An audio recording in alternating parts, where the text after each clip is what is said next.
दोस्तों नमस्कार भावी अध्यापकों। हम यहाँ पढ़ रहे हैं नीति शतक। आप पढ़ रहे हैं आशा मैम संस्कृत में। हम केवल संस्कृत के बारे में बात करते हैं और मैं केवल संस्कृत की अध्यापिका हूँ। हम संस्कृत को बहुत गहन अध्ययन में पढ़ते हैं। मैंने तो अपना जीवन ही संस्कृत को अर्पित कर दिया है, समर्पित कर दिया है। तो यहाँ पर हम धैर्य पद्धति पढ़ रहे हैं। नीति शतक की धैर्य पद्धति, धैर्य धारण करना। इसमें मुझे एक छोटी सी बात कहना चाहूंगी मैं आपसे कि आज आप अपने कल की तैयारी में लगे हुए हो। आज आप धैर्य धारण करके कल की तैयारी में लगे हुए हो, कल के प्लान में लगे हुए हो, लेकिन आपके आसपास के लोग सभी धन दौलत कमा रहे हैं, प्रचुर मात्रा में धन उपलब्ध कर रहे हैं और तुम्हें चिढ़ा रहे हैं। तो मेरे मित्र, मेरे सज्जन, आपको धैर्य धारण करना है। आपको धैर्य धारण करना है। आज आप कल की तैयारी में जो लगे हो, आज आप कल की तैयारी में जो लगे हो धैर्य धारण करके, अगर आपने ये धैर्य धारण कर लिया तो कल आपके सामने वही लोग हाथ फैलाएंगे। कल आपके सामने वही लोग हाथ फैलाएंगे। तो हम ज्यादा बड़ी बड़ी बातें तो नहीं करेंगे। हम संस्कृत वाले वैसे भी ज्यादा बातें नहीं करते हैं। धैर्य व्रते, धैर्य व्रते, धैर्यवान व्यक्ति, धैर्यवान व्यक्ति या धैर्य धैर्यवान व्यक्ति, धैर्यवान पुरुष, धैर्यवान पुरुष अत्यंत क्लेश में भी, कदार्थितस्यापि, अत्यंत, अत्यधिक,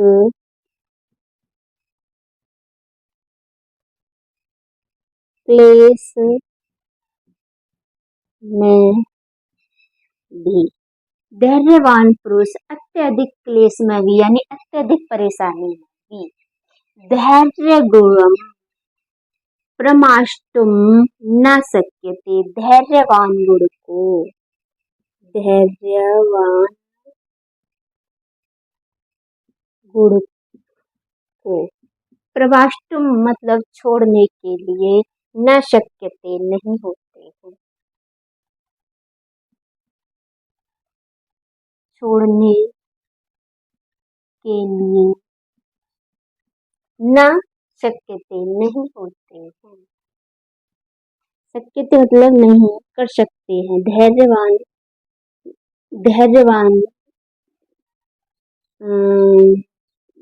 धैर्य गुण को छोड़ने के लिए न शक्यते नहीं हो सकते, नहीं हो सकते हैं। धैर्यवान पुरुष अत्यधिक क्लेश में भी, धैर्यवान पुरुष अत्यधिक क्लेश में भी धैर्य गुण छोड़ने के लिए नहीं हो सकते हैं, छोड़ नहीं सकते हैं, छोड़ने के लिए, छोड़ नहीं सकते हैं, छोड़ने के लिए उत्सुक या न सकते, नहीं सकते मतलब एक तरीके से सामर्थ्य के लिए प्रयोग होता है। नहीं छोड़ सकते हैं, सकते ही शब्द सही है इसके लिए, सकते हैं। धैर्यवान पुरुष अत्यधिक क्लेश में भी धैर्यवान गुणों को छोड़ नहीं सकते हैं।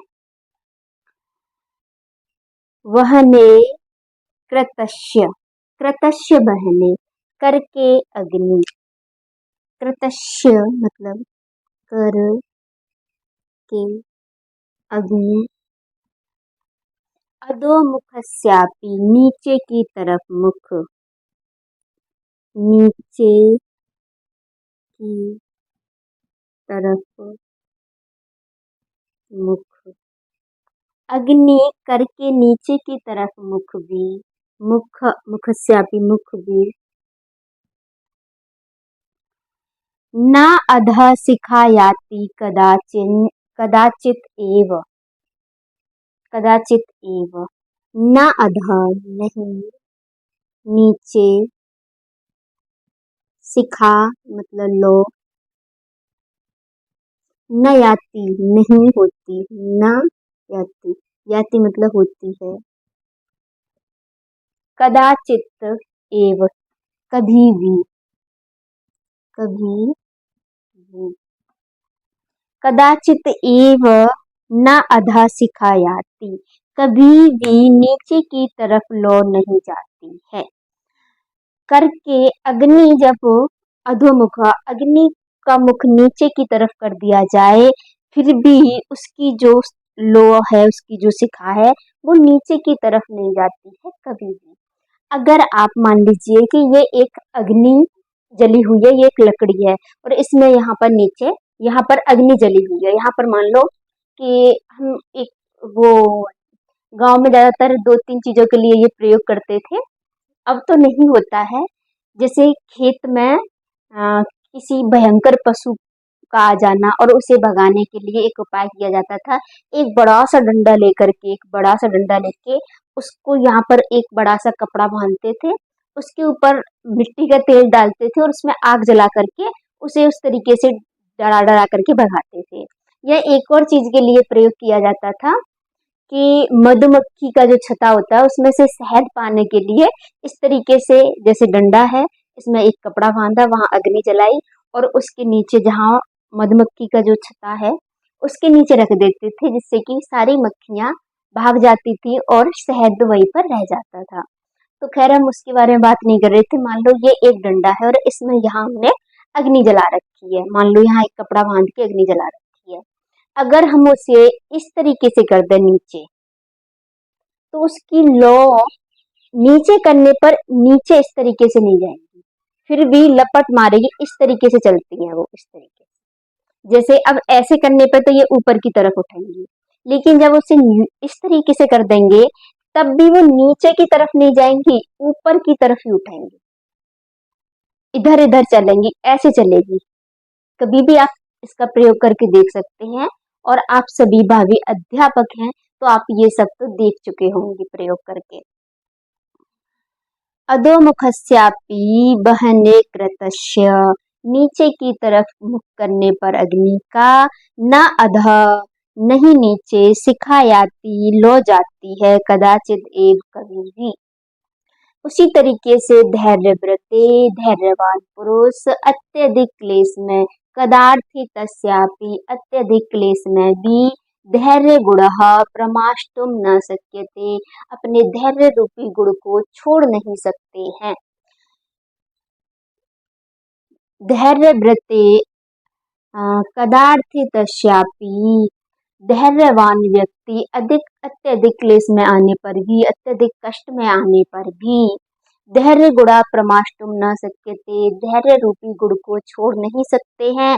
जिस तरीके से बहने कृतस्य अग्नि को किया जाए, अधोमुखस्यापि नीचे की तरफ मुख करके भी, न अधा सिखायाति कभी, न अधा नहीं नीचे की तरफ सिखा जाती है, कदाचित एव कभी भी, कभी भी नीचे की तरफ उसकी शिखा नहीं जाती है। तो ये एक छोटा सा श्लोक था जो आपको बहुत अच्छे से समझ में आ गया होगा। इससे अगला तस्य जलायते जलनिधि कुलायते तत्क्षणः, मेरु स्वल्प शिलायते मृगपति सद्य कुरंगायते, व्यालो वाल्य गुणायते विसरसः पीयूष बरसायते, यस्य अंगे अखिलो अखिल वल कवल कवलभतं शीलं सम उन्नत उन्मत्ति उन्मत्तलति। तो यस्य अंगे, जिसके अंग में, जिसके शरीर में, अखिलः वल्लभः समम्, अखिलः वल्लभः समम्, जिसके शरीर में, अखिलः मतलब संपूर्ण, संपूर्ण सबसे प्रिय, वल्लभ मतलब अखिलः, अखिल बल्लभतम सबसे प्रिय, सबसे प्रिय, बल्लभ कहते हैं प्रिय। यस्य अंगे अखिलः जिसके अंग में सब, जिसके शरीर में संपूर्ण, लोकः यस्य अंगे, जिसके अंग में से अलग अलग कर देती हूँ मैं, यस्य अंगे, यस्य माने जिसके, अंगे मतलब शरीर में, अंगे मतलब शरीर में, अखिल लोक, अखिल मतलब संपूर्ण, अखिल मतलब संपूर्ण, लोक मतलब संसार, लोक बल्लभतम माने प्रिय, सबसे प्रिय, सबसे प्रिय। अब आपको समझ में आएगा, यस्य अंगे अखिल लोक बल्लभतमम, जिसके शरीर में अखिल माने संपूर्ण, लोक माने संसार में, बल्लभतमम जिसके शरीर में संपूर्ण संसार में, जिसके शरीर में संपूर्ण संसार में प्रियतम, शीलम सम उन, सम उन्मीलति, शीलम माने चरित्र, चरित्र, सम उन, उन, उन्मिलति, उन्मिलति निवास करते हैं, निवास करते हैं, जिसके शरीर में, जिसके शरीर में संपूर्ण लोक के प्रियतम, शील यानी चरित्र निवास करता है, जिसके शरीर में संपूर्ण लोक का प्रियतम शील निवास करता है, जिसके शरीर में संपूर्ण लोक का प्रियतम शील निवास करता है, चरित्र निवास करता है, जिसके शरीर में संपूर्ण लोक का प्रिय, संपूर्ण लोक का प्रिय यानी पूरे संसार में जो सबको प्रिय है, चरित्र, चित्त को लिख दिया मैंने, चरित्र, चरित्र निवास करता है, जिसके शरीर में संपूर्ण लोक को प्रिय लगने वाला चरित्र निवास करता है, तस्य, तस्य उसके लिए, उसके लिए, तत्क्षणः उसी समय, उसी समय, तस्य तत्क्षणः उसके लिए उसी समय, बहनी मतलब अग्नि, अग्नि, वैसे अग्नि इस तरीके से लिखते हैं, अग्नि, उसके लिए अग्नि जलायते जल बन जाती है, जल बन जाती है, जल निधि कुलायते और समुद्र छोटी नहर बन जाता है, समुद्र नहर बन जाता है, यस्य अंगे अखिला लोकः वल्लभतमं शीलम सम उन्नलति, जिसके शरीर में संपूर्ण लोक को प्रिय लगने वाला चरित्र निवास करता है, तस्य उसके लिए, तत्क्षणा उस समय, अग्नि जलायते अग्नि जल बन जाती है, जल नदी कुलायते और समुद्र बहुत गहरा वाला समुद्र एक छोटी सी नदी बन जाता है, लिखना क्या चाहते हैं, बन जाता है, नदी बन जाता है,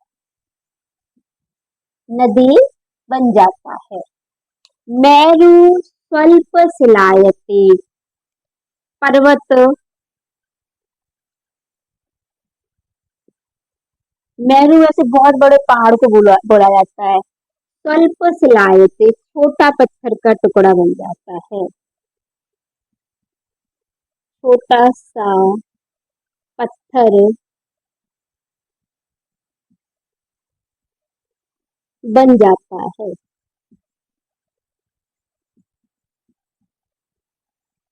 मेरु स्वल्प शिलायते, और पर्वत छोटा सा पत्थर बन जाता है। मृगपति सद्य कुरांग कुरांगयते, और मृगपति कहते हैं शेर को। सद्य मतलब उसी समय या शीघ्र, उसी समय। कुरंगायते मतलब हिरन बन जाता है। क्या बन जाता है? हिरन बन जाता है। हिरन बन जाता है, उसी समय हिरन बन जाता है। मेरु स्वल्प शिलायते, मेरु जो है पहाड़ जो है क्या बन जाता है? पर्वत छोटा सा पत्थर बन जाता है पहाड़, और शेर हिरन बन जाता है। व्यालो वाल्य गुड़ायते, माल्य गुड़ायते, व्यालो कहते हैं सर्प को।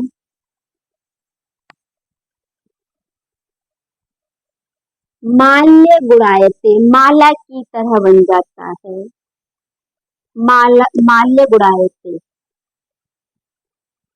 माला बन जाता है। माला का धागा बन जाता है। माला का धा धागा बन जाता है।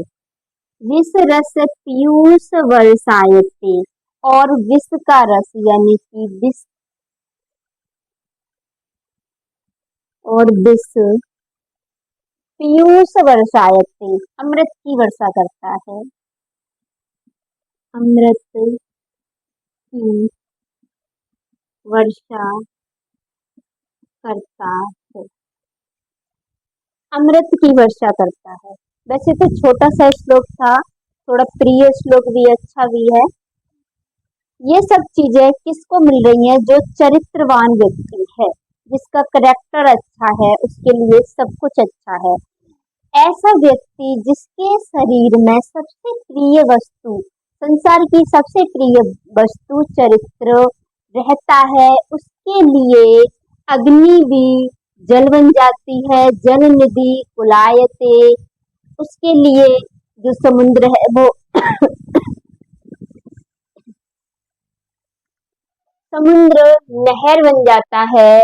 मेरु स्वल्प शिलायते, और पर्वत छोटा सा पत्थर बन जाता है। मृगपति सद्य कुरंगायते, और शेर हिरन की तरह हो जाता है उसी समय।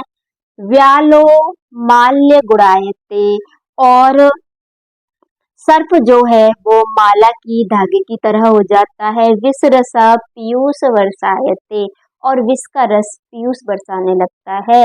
किसके लिए ऐसा होता है?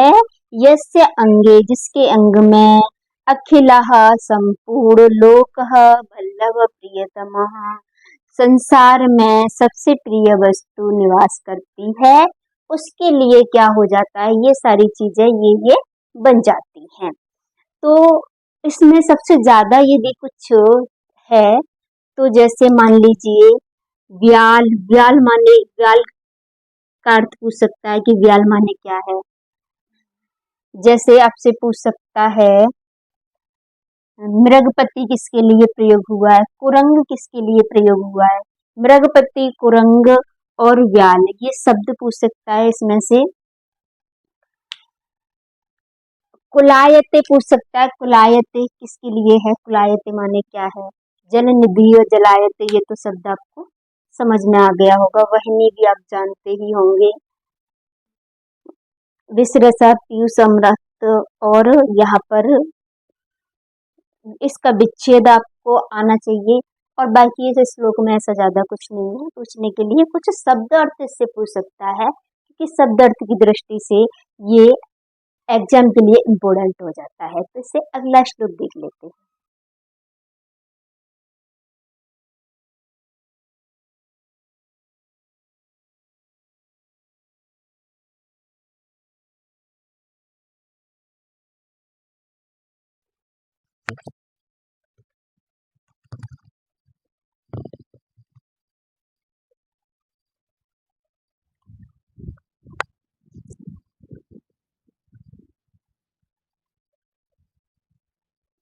ये एक छोटा सा श्लोक और है, ये दोबारा रिकॉर्ड करना पड़ रहा है क्योंकि माइक ऑन करना भूल गई थी मैं।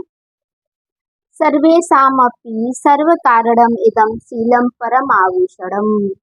सभी के लिए सर्व कारणम इदम, यही एक सभी सारे कारण हैं। शीलम परम आभूषणम, शील ही सबसे बड़ा आभूषण है। सर्वेषामपि, सभी में भी, सर्व कारणम इदम, सभी का यही कारण है कि एक करेक्टर ही, आपका चरित्र ही सबसे बड़ा आभूषण है। ऐश्वर्यस्य भूषणम सुजनता, ऐश्वर्य का आभूषण है सज्जनता। शौर्यस्य वाक्य समयो, और वीरता का, शौर्य का, वीरता का आभूषण है वाणी की विनम्रता, वाणी का विन्यास। ज्ञानस्य अपसमो, और ज्ञान का आभूषण है शांति। सुतस्य विनयो, और कानों का आभूषण है विनम्रता। वित्तस्य पात्रे वयम, और धन का सत्कार में खर्च होना आभूषण है। तपसः अक्रोधः, और तप का जो आभूषण है वो है क्रोध न करना। प्रभवी, अधिकारी यानी स्वामियों का आभूषण है क्षमा करना। धर्मस्य निर्व्याजतः, और धर्म का आभूषण है निष्कपटता ना होना। सर्वेषामपि सर्वकारणम इदं शीलम परम आभूषणम, सभी का एकमात्र यही कारण है कि केवल एक कैरेक्टर, आपका चरित्र ही सबका आभूषण है। ऐश्वर्य का आभूषण सज्जनता, ऐश्वर्यस्य भूषणम सुजनता। शौर्यस्य वाक्य संयमो, ज्ञानस्य उपशमः, ज्ञान का आभूषण शांति। श्रुतस्य विनयो, और कानों का आभूषण विनम्रता। वित्तस्य पात्रे वयम, और धन का आभूषण है पात्रता, अपनी शिक्षा के अनुसार अपने कार्य में खर्च होना।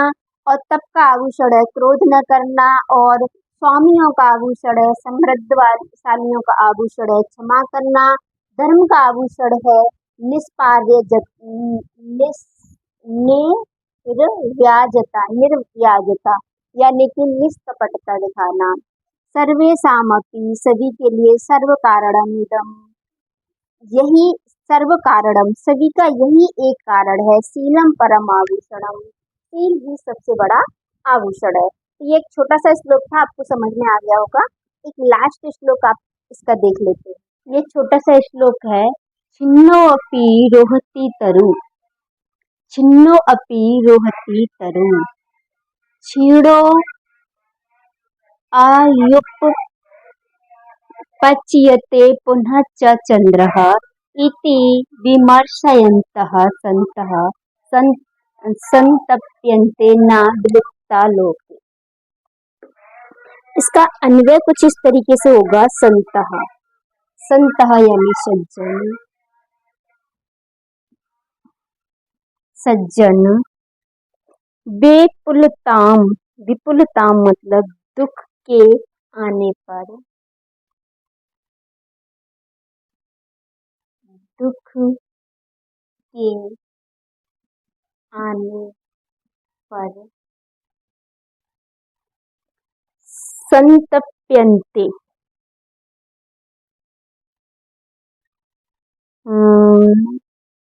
सन दुख के आने पर संतप्यन्ते, दुखित, दुख के आने पर दुखी।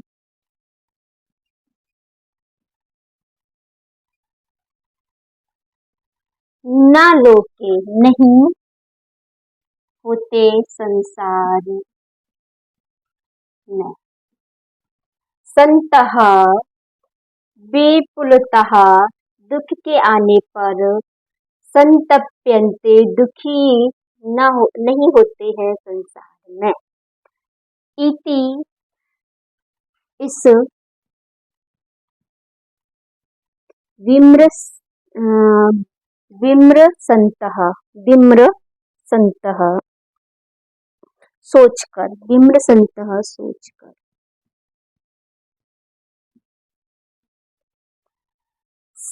संतः विपुलतः संतप्यन्ते न लोके। सज्जन लोग दुखी नहीं होते, दुख के आने पर दुखी नहीं होते संसार में। सज्जन लोग दुख के आने पर दुखित नहीं होते इस संसार में। इति विम्र संतः यह सोच करके। तरु मतलब वृक्ष, तरु मतलब वृक्ष, छिन्नोपि कट जाने पर भी, छिन्नोपि कट जाने पर भी, कट जाने पर भी, रोहती बढ़ता है, बढ़ता है। तरु छिन्नो अपि रोहति, वृक्ष कट जाने पर भी बढ़ता है। चंद्रः चंद्रमा, क्षीणो अपि, क्षीण हो जाने पर, खत्म हो जाने पर, डूब जाने पर, डूब जाने पर, पुनः माने फिर से, उपचीयते उगता है, चमकता है, या उपचीयते का होगा, उपचीयते बढ़ता है, बढ़ता है या चमकता है।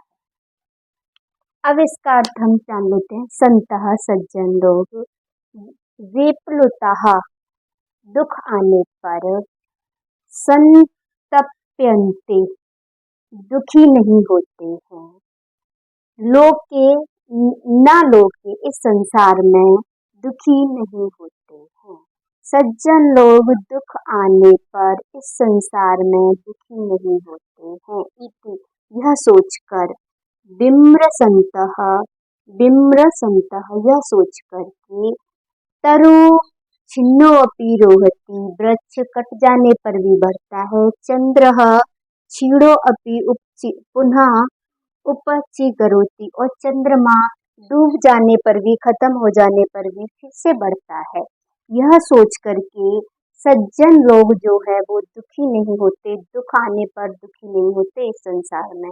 दुख आने पर इस संसार में सज्जन लोग दुखी नहीं होते।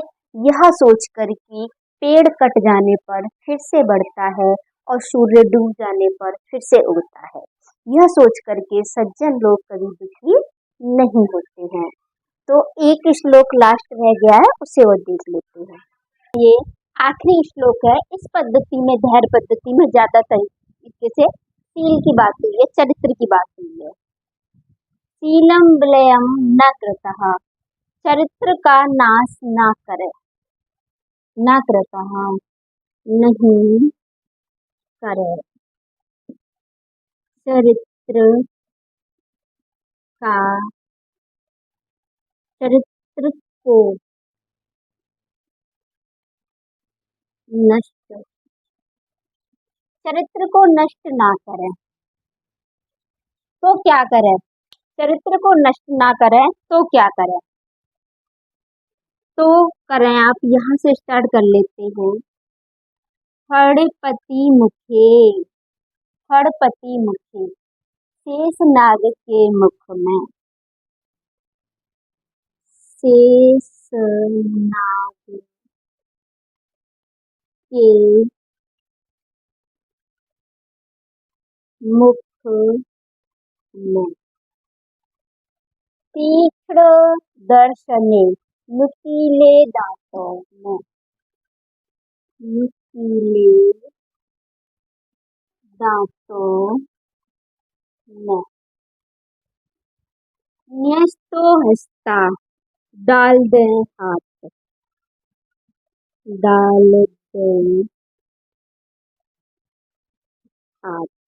वरम श्रेष्ठ है।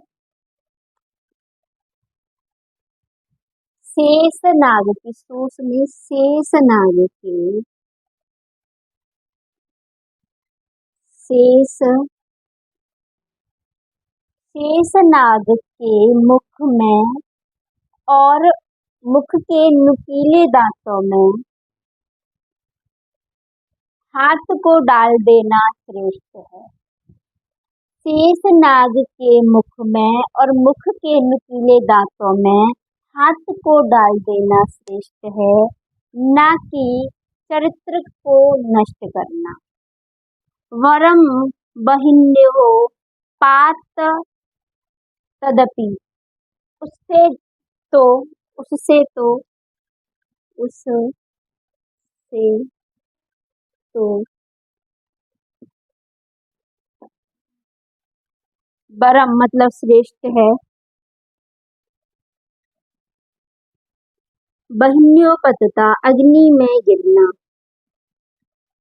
अग्नि में कूदना। अग्नि में उससे तो श्रेष्ठ है अग्नि में कूद जाना, न कि चरित्र का नाश करना। शेष नाग के नुकीले दांतों में अपने हाथ को डाल देना श्रेष्ठ है, अग्नि में गिरकर जल जाना श्रेष्ठ है, पर शील विलय न कृता, पर चरित्र का नाश ना करे। और क्या करे? शिखरिण शिखरिण शिखरिण मतलब पर्वत, शिखरिण पर्वत, गुरु शिखरिण बड़ा पर्वत, शिखरिण गुरु बड़ा पर्वत। और बड़ा पर्वत कैसा? पहाड़ी विषमे ऊबड़ खाबड़ है। कैसा है? ऊबड़ खाबड़ है। ऊबड़ खाबड़ कठिन दृश्य और कठोर है और नुकीला है।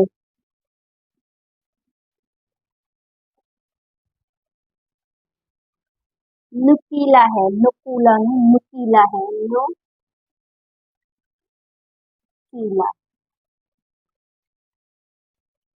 नुकीला है। कैसा है?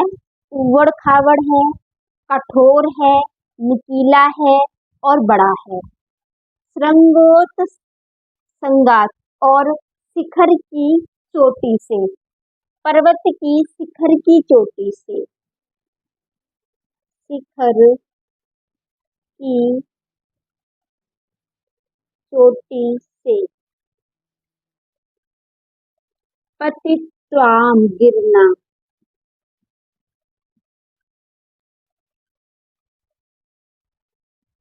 विगलितः मरना। बरम मतलब श्रेष्ठ है। पर्वत बड़े पर्वत से, ऊबड़ खाबड़ और कठिन पर्वत की ऊंची चोटी से गिर गिर के मरना श्रेष्ठ है, न कि अपने सील को, अपने करैक्टर को खत्म करना, नष्ट करना श्रेष्ठ है। सबसे ज्यादा इम्पोर्टेंट यहाँ किसको दिया गया है? सबसे ज्यादा मैन किसको बोला गया है? सील के बारे में बोला गया है, आपके करेक्टर के बारे में बोला गया है कि आपको अपने चरित्र का नाश नहीं करना है।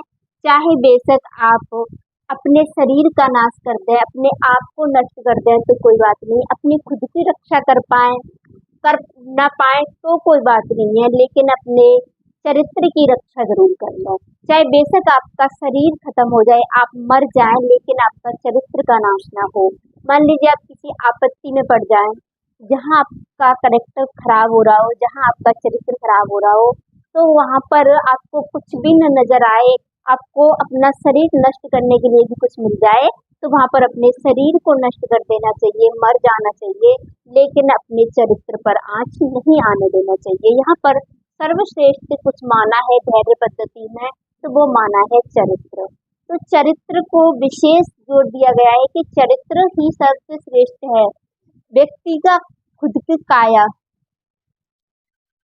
काया मतलब शरीर, काया यहाँ से शुरू करना था। मैं कायः शरीर, शिखरिणः पर्वत से, बड़े पर्वत से, शरीर को बड़े पर्वत से, उबड़ खाबड़ पर्वत से और कठोर और नुकीले पर्वत से, शिखा की ऊंची चोटी से गिरना, गिर के मारना श्रेष्ठ है। शरीर को बड़े पहाड़ से, उबड़ खाबड़ पहाड़ से, कठोर पहाड़ से और शिखा की ऊंची चोटी से गिरकर मार देना श्रेष्ठ है, न कि शील विलयम, और शील का विलय करना, शील को नष्ट करना, शील को समाप्त करना सर्वश्रेष्ठ नहीं है। उससे ज्यादा श्रेष्ठ क्या है? शरीर को नष्ट कर देना। यहाँ पर दो चीज है, काय शरीर को नष्ट करने की बात कर रहे हैं और शील को बचाने की बात कर रहे हैं। शील को बचाने में यदि काया नष्ट हो जाए तो कोई बात नहीं है, लेकिन काया को बचाने में, शरीर को बचाने में यदि शील का नाश हो जाए तो ये श्रेष्ठ नहीं है। शील बच जाना चाहिए, चरित्र बच जाए, चाहे शरीर खत्म हो जाए, और शरीर बच जाए शील खत्म हो जाए, ये श्रेष्ठ नहीं है। श्रेष्ठ क्या है कि चाहे शरीर खत्म हो जाए पर चरित्र बच जाए। तो इसी के साथ मैं आपसे विराम लेना चाहूंगी, आपसे विदा लेना चाहूंगी, अपनी वाणी को विराम देना चाहूंगी। नमस्कार, धन्यवाद।